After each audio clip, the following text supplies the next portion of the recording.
Right. Welcome everyone to Armchair Travel, East Rock Creek Village on Thursday, March 30th.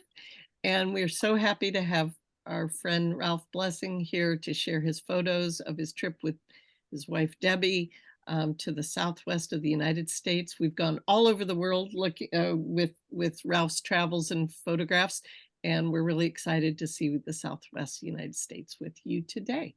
So welcome, Ralph. Thank you.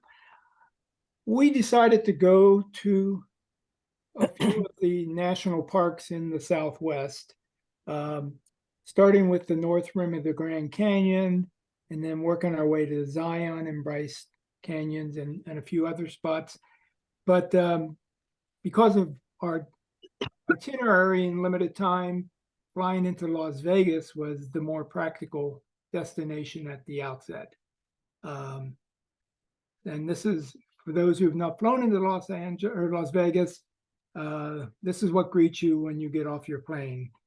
But we ended up, and ignore the red line on this map. That's the only map I could find that seemed to work well. But you can see where Las Vegas is, got the arrow there. And we went to the north rim of the Grand Canyon, which is sort of in this area. From there, went to this page and up this way to Zion and eventually to Bryce Canyon. And from there, sort of made our way back to Las Vegas. I had the south rim of the Grand Canyon's by far the more popular of the two. But this is en route to the north rim. This is the kind of scenery you can encounter on the highways in that part of the country. Just some truly spectacular stuff. Here we are at the Grand Canyon, north rim. As I was starting to say, I had been to the south rim 2 or 3 times dating back to the 70s. And it's much more popular because it's closer and easier to access.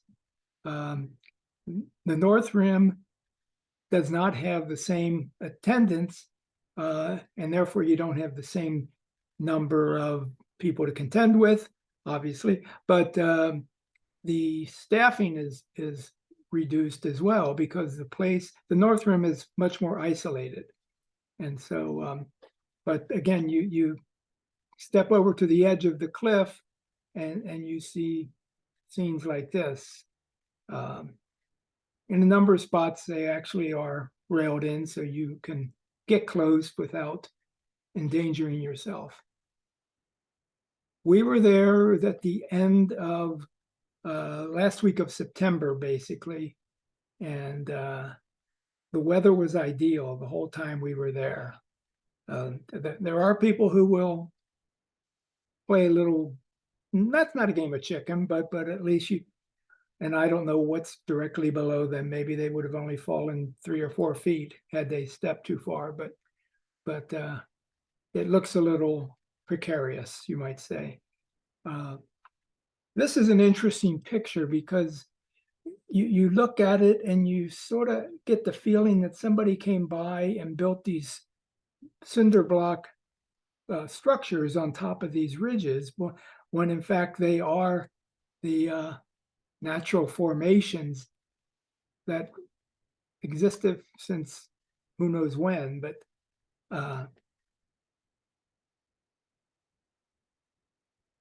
then there is a lodge on the north rim, just like the south, and sunset tends to be a very attractive time of the day for people, very popular. The bar is right there, so you can sit and sip and watch the sun go down. We were able to convince somebody to take a picture of us there, and if only my eyes worked, I could actually be looking at you instead of squinting as it appears, but so be it. But again, here's a woman who is, initially I thought she was just meditating, but Debbie followed her a little bit and said, no, she's out there painting. So she's she's an artist and found her spot. Again, I'm not sure I would have gone out there myself, but so be it. Some spots require a little bit of not ingenuity, but you are above open spaces to a certain extent, where this cut through in the rocks exists below the overview. So me and my reflections, I decided to, driving along the road, to catch some of the aspens growing. And I thought this would have been a good way to do it. The aspens are not what you would necessarily associate with that area, but that is because they require certain climatic conditions. And what that one of those is fires to get rid of all the pine trees, because the aspens require sunlight in order to germinate.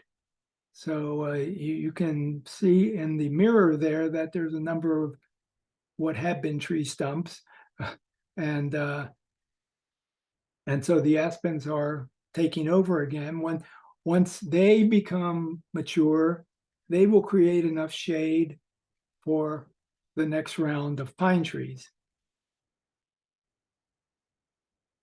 What you also find anywhere in the Grand Canyon are those who are going to be doing climbing or rappelling or anything of that sort. And there are folks there that will accommodate you, I'm sure, excuse me, for a certain fee. Debbie decided she wanted to do one of the trails on back of a mule. I opted not to. I did much of the same, or some of the same trail on foot, but she wanted to give this a shot, and she enjoyed it, except for when the mule decided to get spooked by, let's say, the mule didn't decide to get spooked. Some hiker who avoided or chose not to follow the guidance about stepping aside for the mules and stop talking. And this guy apparently just kept yapping away at a very loud pitch. And Debbie's mule kind of freaked out, and she said it was very close to going over the edge. So luckily she made it back. So I was walking along. You can see the folks on the trail down below, and they got a little farther than I. They couldn't do the whole thing. The intention was to go to the bottom and come back up, but they couldn't even get all the way to the bottom because a footbridge was out down a ways. But it was a good adventure, she said. I was up above watching some of the hikers go by, and they were, again, I guess they're going to camp somewhere, but we had a lodge or a cabin that we stayed in for the few nights we were there. There was some, you don't see a lot of wildlife, but you do see various species of birds, and this one in particular just caught my attention. It's a gorgeous bird. But again, you can see how the railings are built right on top of these outcroppings, and that's, I wouldn't want to be the contractor involved with constructing that either. That would seem to be a real challenge.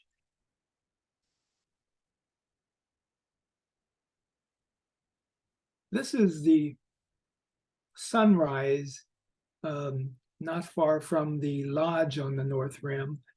And there's a spot where everybody, not everybody, but a popular spot for people who want to go watch the sunrise. And so we took a walk this one morning. One, you can't really tell from any of the photos, but the North Rim is about 1,000 feet higher altitude than the South Rim. And so that, among other reasons, might explain differences in vegetation and the like. But it also obviously affects, especially during certain times of the year, which portions of the canyon are lit by sunlight and which aren't, because it depends on whether you're looking south or looking north.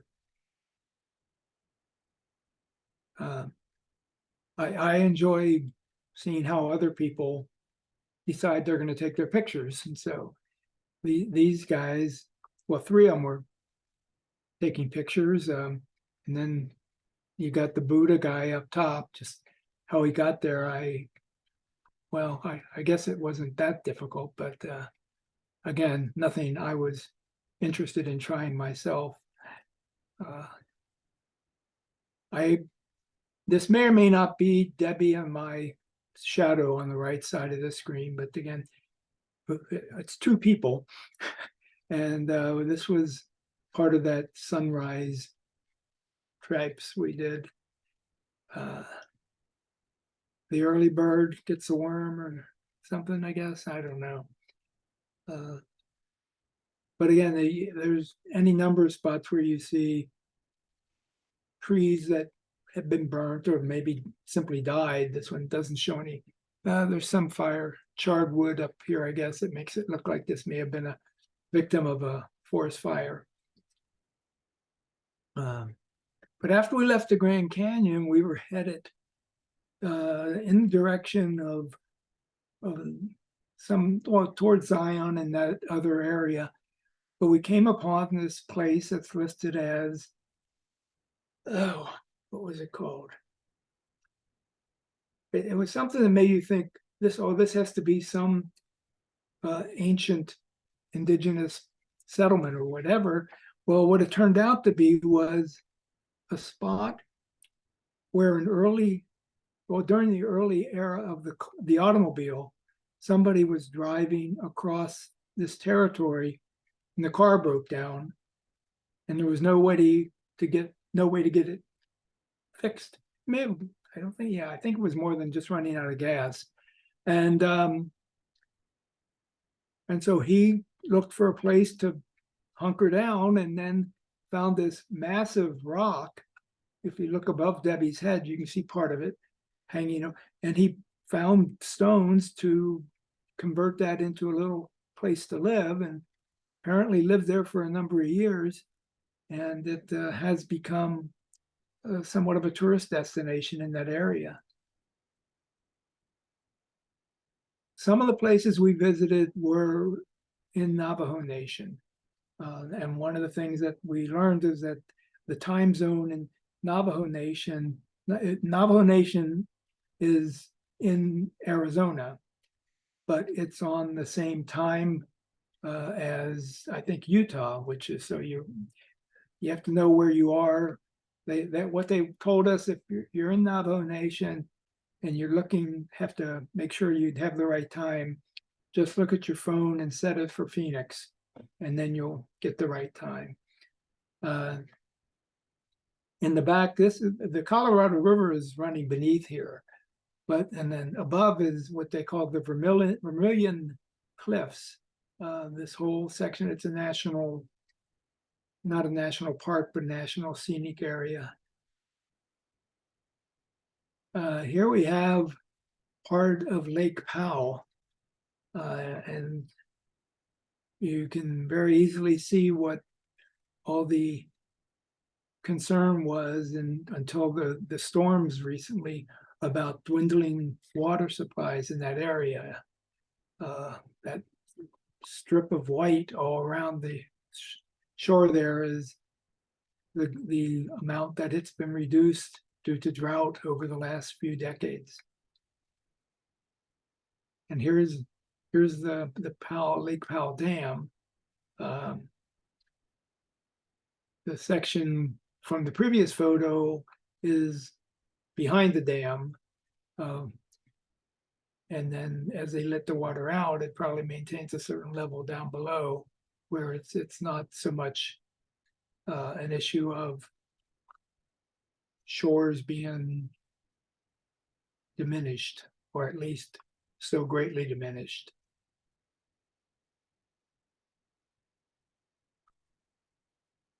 in the same general area, the Colorado River does a horseshoe bend, as they call it, horseshoe bend, something or other. And again, it's one of those sunset destinations for people in the area, or tourists maybe. And there were hundreds of folks gathered there when we showed up. This is just a tiny portion of the people along the edge overlooking that horseshoe bend in the river, but the formations on the sandstone, especially with the low sunlight, is very intriguing and appealing.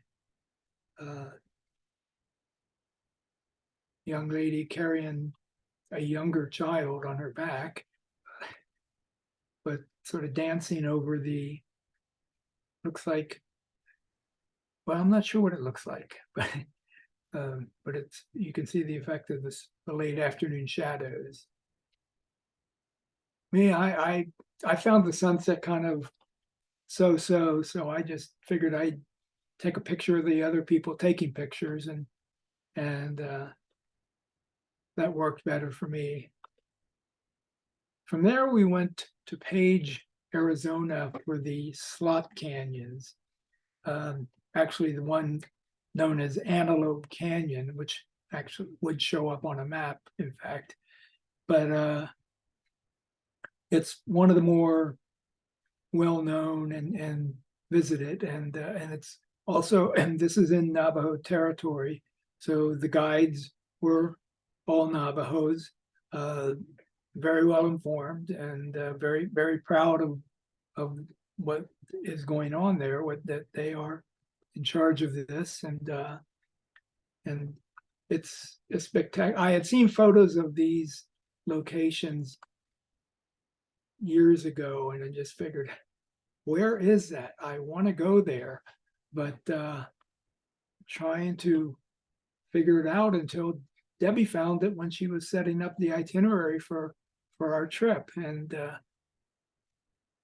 but there are a number of these throughout the area. They're all in sandstone. They're basically canyons that were formed by rivers running through there. And because sandstone is fairly porous and more easily affected by water flow than some heavier stones, that you have these very intriguing formations carved out.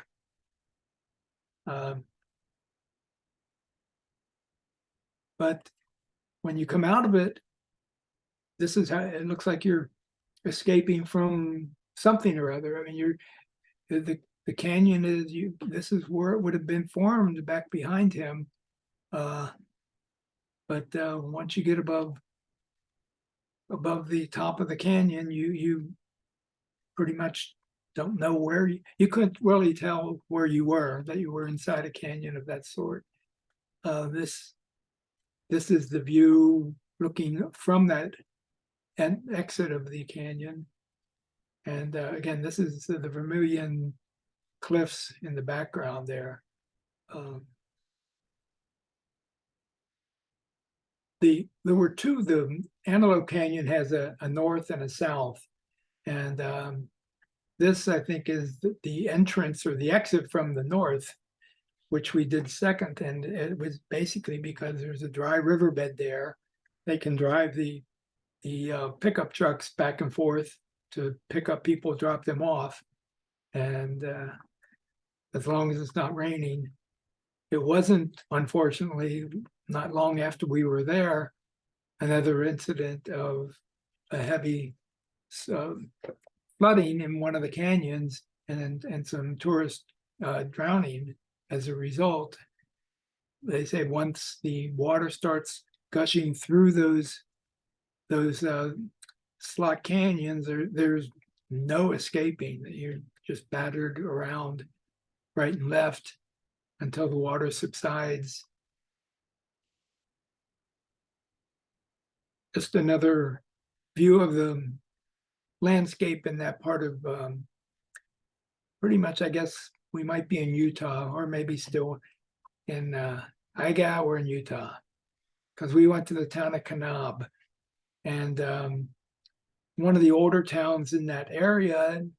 It was well, as you can see from the end line of that paragraph, that it was pretty much all about the Mormon Church, and at least the assumption was, if you're there, you're probably Mormon, and probably one of the Mormon settlements. But it's a town that this is the house we stayed in for 4 nights. And it was interesting in 2 regards. One, the Stewart family, I think, one of the daughters, probably of Levi Stewart, was on the town council back in the late 1800s, early 1900s, along with 4 or 5 other women, and that comprised the entire council. That apparently somebody, as a joke, said, "Why not vote for the women?" And guess what? They did, and apparently they did quite well, in spite of what the expectations may have been. But the other thing not indicated on here, that in front of the house is a very large tree that the tradition indicates that it was planted by Brigham Young. How you prove that, I do not know, but that's what everybody says. One other thing the town is known for, though, is that it's an area where Hollywood would go, or at least use as its base, when they were going to the surrounding area to film Western movies, when that was the big thing back in the 50s and 60s, and TV shows as well. What you see are the remnants of part of the smoke, or part of the set for Gunsmoke. Mr. Dillon,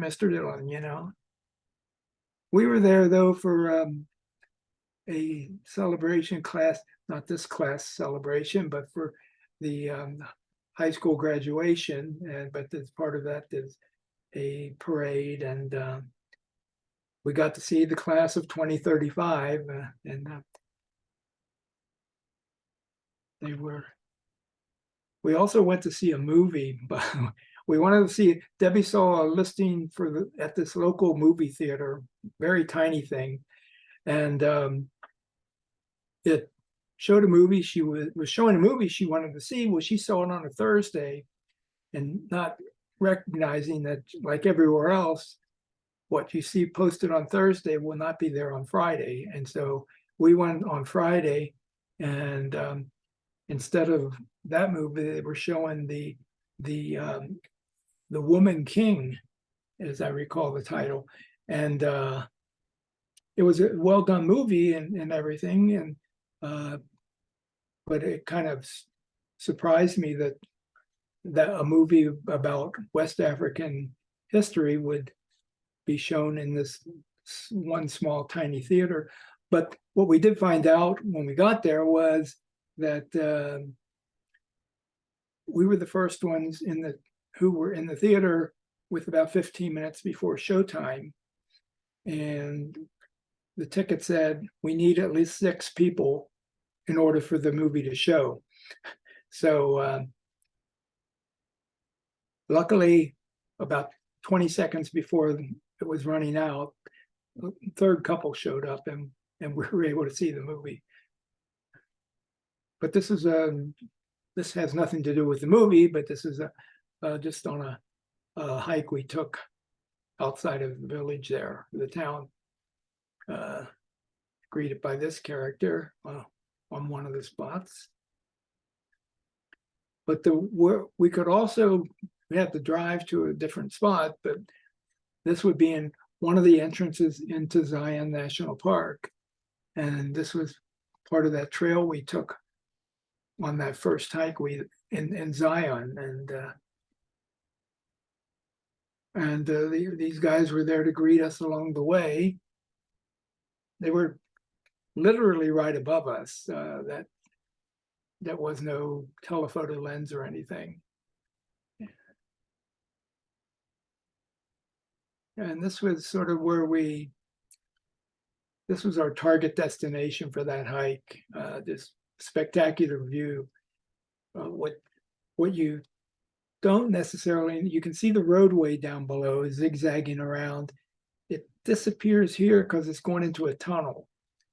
So where we hiked on this day was on the, I'm saying either the east or the south side of the tunnel entrance. And then on the subsequent time we got to the same spot, we were coming from the other side. And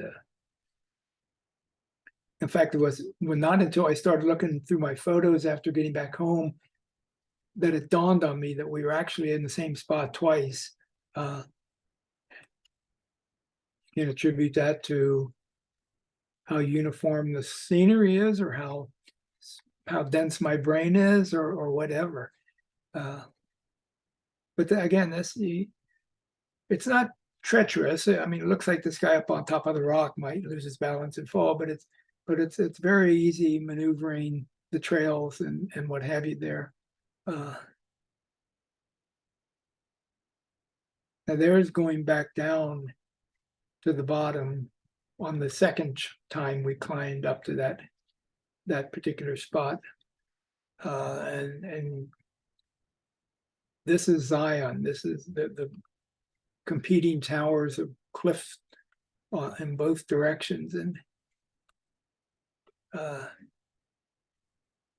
one of the chipmunks, I'm not sure if it was Alvin, Theodore, or Simon, and but they're all over, as are squirrels, but not much else that at least comes out and makes its presence felt. This is a spot we stopped right where where I took the picture, because a special permit is needed to go all the way to the top of that ledge. You can actually see that people are up at the top all along here. But what we were told is that it's a great view, but it's not dramatically or remarkably different from what you see from down below, just somewhat higher elevation. But it's called Angel's Landing, and that might be an appropriate term for something out in the middle like that, with only one way to get to it by and large. This was somebody I spotted on the way back down. I thought he had the look of an old explorer using binoculars, but I'm rather certain he was probably just holding the cell phone up in front of his eyes to take a picture. But be that as it may, but you get a feel for the cliffs and the sheer magnitude of them when you look beyond him. And switchbacks. One of the trails we took, and it probably was this one, and had 21 switchbacks from the bottom to the top. But it makes the hike quite manageable, because there's nothing where you have, I mean, there are a few spots where you do a little bit of harsh climbing, or at least steep climbing. But by and large, you're talking about trails that are paved and well managed, and oh yeah, along with the squirrels and the chipmunks, we got some of these guys hanging around still.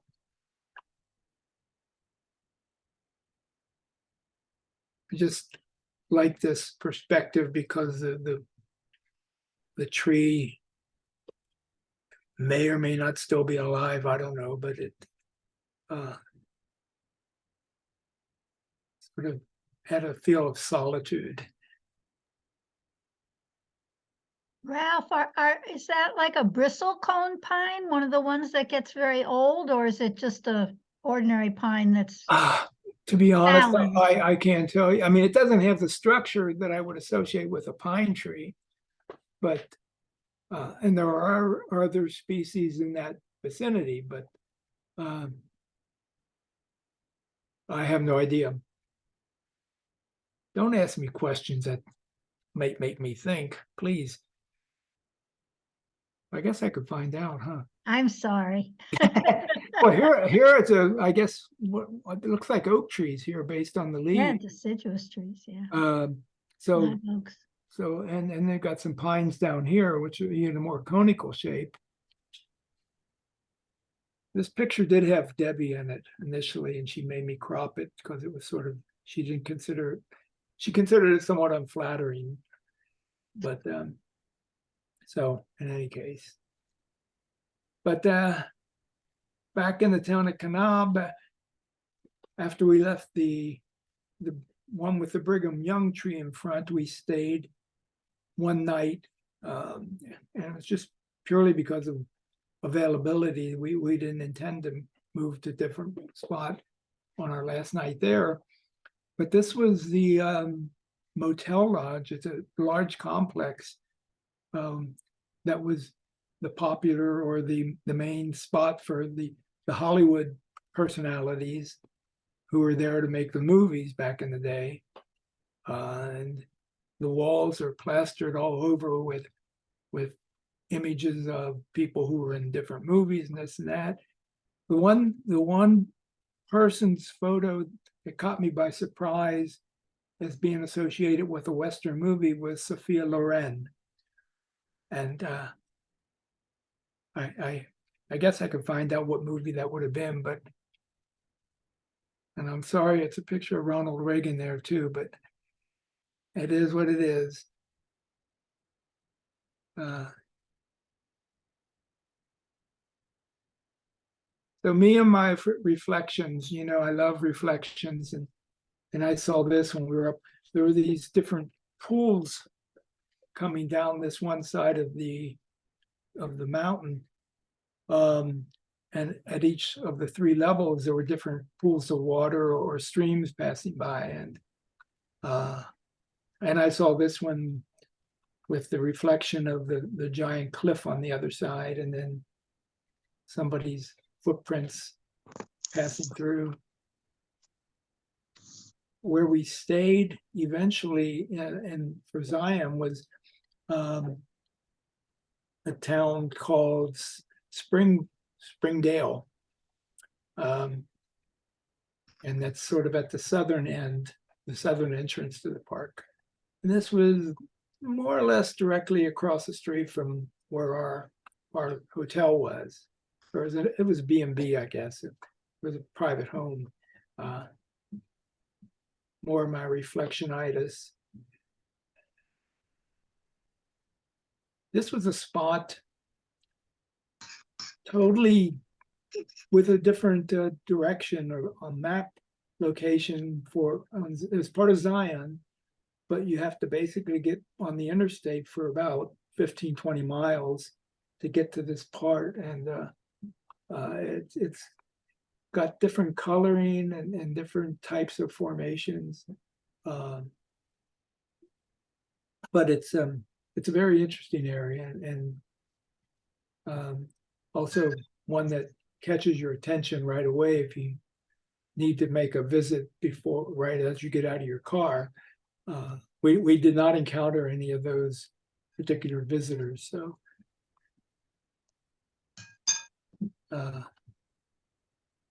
this was actually, I think, the only person I saw the entire trip where there was somebody out doing artwork like this. So I asked if I could take this picture, and he said, sure, why not? He didn't care. And I didn't ask her. She would tell me to bug off, dude. But this was the bed and breakfast I mentioned where we stayed. It was just a charming little spot. Looked like it could have been a church building or something with that window on the second floor, but I'm not sure what the inspiration, or if that was the inspiration or something totally different. I don't know. Dining spot a few few steps away from where we were staying. And this was sort of the last day we were in Zion. This is an area called the Narrows where you can walk up for miles, literally up this narrow stream or canyon along this stream. And it's one more than most others where they tell people check the weather forecast before you take a step out here, because you never know. You're again, if the rains fall in abundance, you're likely to get washed away. Then we went on to Bryce Canyon, a couple hours away from Zion, but it's a totally different landscape. And again, just with what Mother Nature, what the water can do to the landscape to create different shapes and what have you. And again, any number of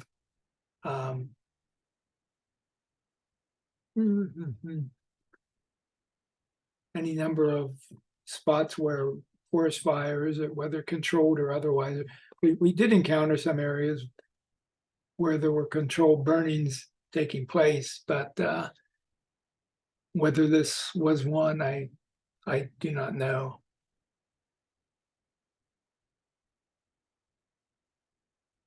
Bryce and Zion, especially Bryce, I think, was something I remember from when I was maybe 10 years old.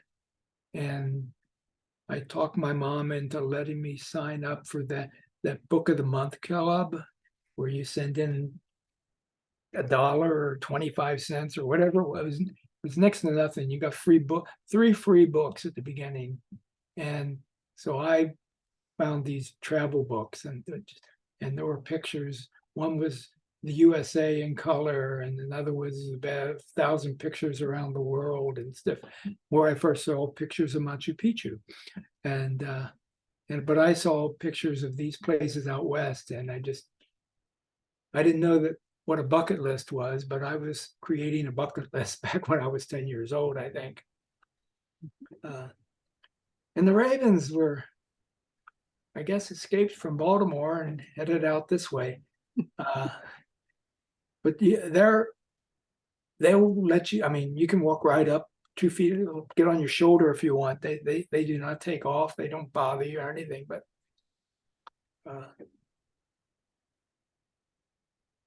another, you can see the vastness of the landscape there from this perspective. And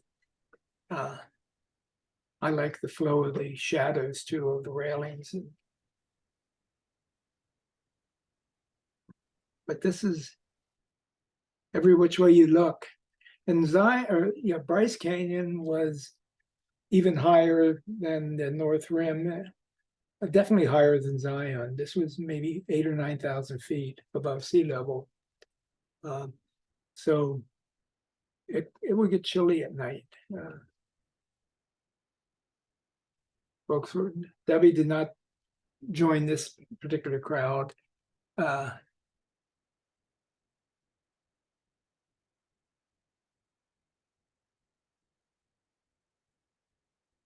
But then you look a different way and suddenly you see it's hard to say what happened here, why you've got the rock formations here, and then over here it looks like they just sort of melted away. Wind, rain, I wish I knew. But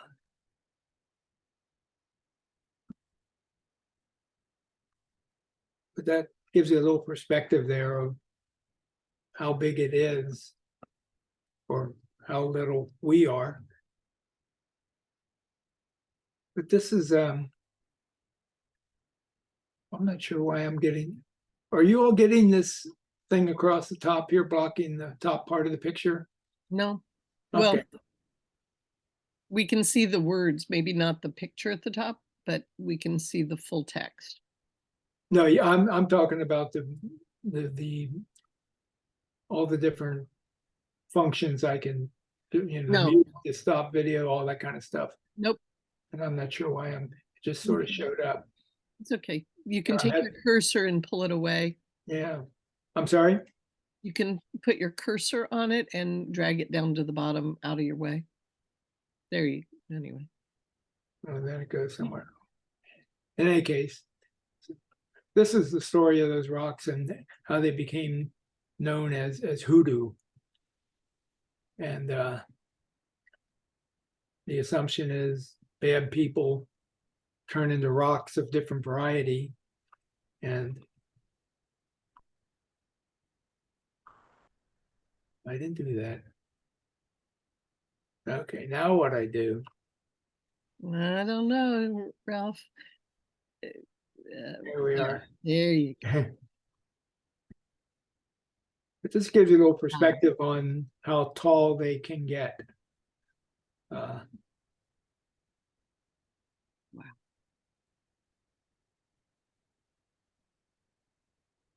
And of course, it's a place made for selfies.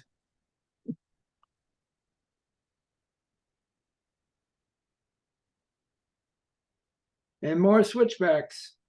Wow. Finally, a waterfall. I traveled the world over looking for waterfalls, and this was sort of at the tail end of our time in Bryce that I came upon this one.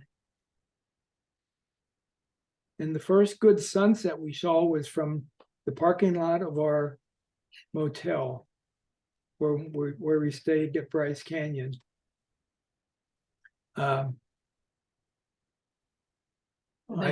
There's a teepee there. There's a teepee. I'm not sure if that was with any particular celebration or event or just because it's there. There's also a lot of trailers in the back. So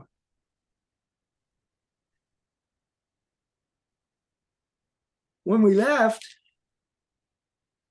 we were driving across, heading in the direction of Cedar City, and stopped for lunch in this small town. They were having an annual fall fiesta street fair, which included an antique car show, which when I see a bunch of 50s era cars, I'm just in heaven. That's when, in my mind, when our automobile industry started its downhill. Let's say after that, when this is back when cars actually had personality. Nowadays they all look the same and so on. And of course, you give you a chance to take reflection pictures, and that's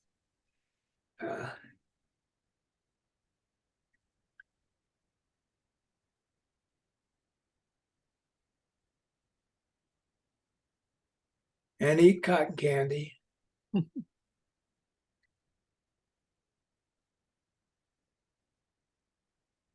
Between there and Cedar City, there was this section, a national historic site with hieroglyphics on some of the walls there, and gave Debbie a chance to show off her new Stetson hat that she bought when we were still in one of those places. I guess Bryce, I think. And but it's one of those places that the place had been designated as historic, but then when they were doing that, they realized that in addition to the more prehistoric symbols that were engraved on the stones, some of the early European settlers there added to it.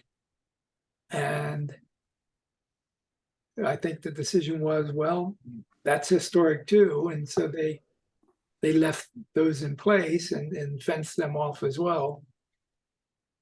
Or not fenced them off. If they were fenced off, she wouldn't have gotten that close. But offered them the protection. What we didn't anticipate was as we continued on that road, we had to stop for a half hour or so along the roadway because it was the day of the year when the cattle drive was sending the herds from their summer grazing spots down to a lower area for the winter. And once they got past that blockade of sorts of vehicles, they just really started hightailing, and the thundering sound of them especially on pavement. But there were cowboys and cowgirls there to herd them on the way and get them where they needed to go. And then we were on our way. This is our last night after we turned in our rental car back in Vegas, and we're able to get together with an old friend and coworker of mine from the Fulbright program here in DC. And but before we got there, one other stop we made, I mentioned aiming for Cedar City. That was sort of between Bryce and Las Vegas. And we knew they had a theater activity, I guess, or it was a destination for. They had a unbelievably sophisticated and large Shakespeare event, or what's the word I'm looking for? Festival? Well, it's not a year-long. Oh, like a sort of, if you go to Stratford-on-Avon or something like that, you can go anytime of the year. And they have 5 separate theaters on this campus at the South Utah University there that were all had performances at the same time we were there. And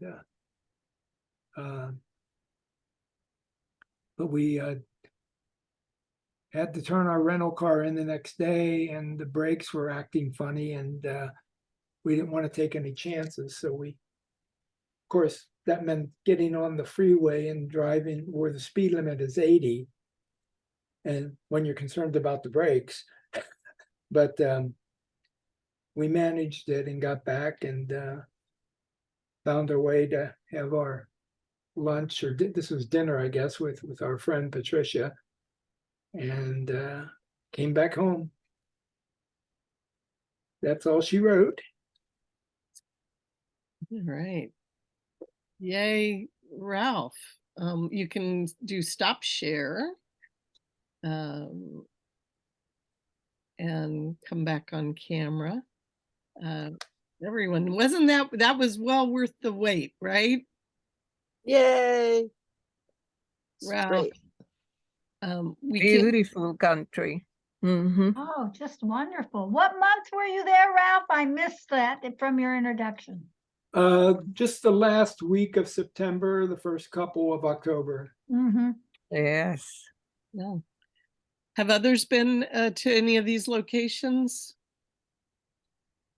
Colleen? Las Vegas. I've been to Vegas, maybe. Yeah. I've actually been to most of those, and because I'm from the West, and I've been to the bottom of the Grand Canyon. I've been to Bryce and Zion and most of those places.